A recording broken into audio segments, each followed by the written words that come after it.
Give someone a choice between a 1 cent Hershey's Kiss and a 26-cent Lindt truffle, genuinely worth far more. And most people pick the truffle. Drop both prices by exactly 1 cent. So the Kiss is free and the truffle costs 25 cents. And the entire decision flips. In the condition where the Hershey's became free, demand for it surged dramatically, even though the price gap between the two products never changed at all. I'm a behavioral economist. In the next 5 minutes, I'll show you why the word free doesn't just lower a price. It rewires the entire decision. And why nearly every major tech company built its empire on that exact glitch. Think about how often free has changed what you actually picked. Free shipping that made you add one more item to clear the threshold. A free trial that got you to sign up for something you'd never have paid for up front. A free sample that pulled you toward a product you weren't even considering. In every case, the free option didn't just seem cheaper. It seemed like a different kind of decision altogether. One where the normal cost-benefit math you'd apply to everything else quietly stopped applying. This is the zero price effect.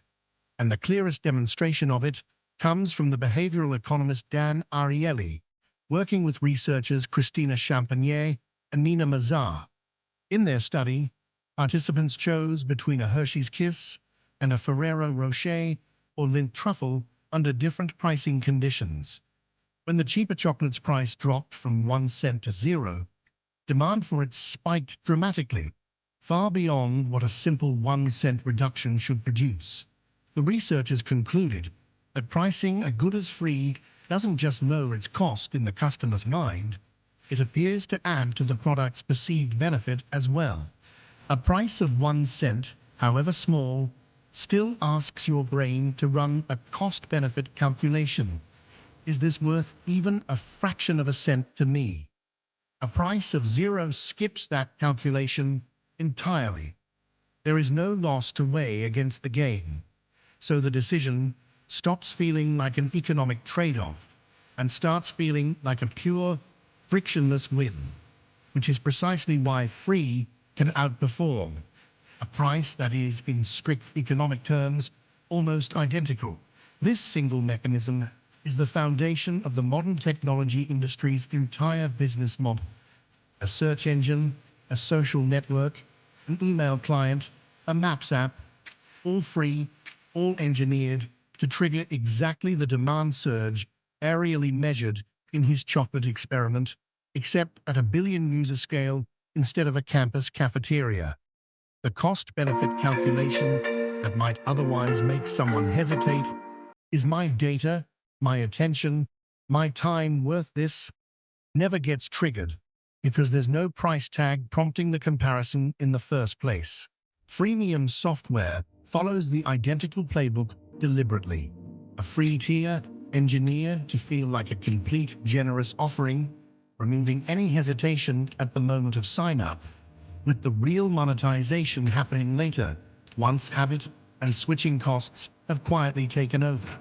The free tier isn't the business giving something away. It's the business removing the one moment, the price tag, where a customer might have paused to do the math. The same logic shows up anywhere a number gets bundled into free shipping thresholds that push you to add another item rather than pay a small delivery fee.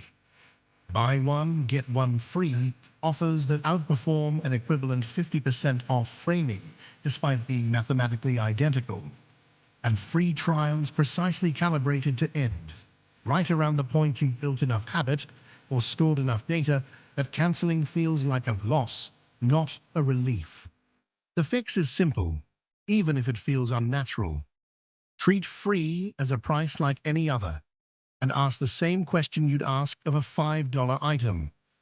Am I choosing this because I actually want it, or because the absence of a price tag switched off my judgment?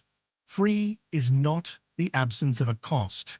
It's simply a cost paid somewhere you're not currently looking. I'm a behavioral economist, and this channel exists to show you the mechanism every week. If you'd rather see it than fall for it, subscribe.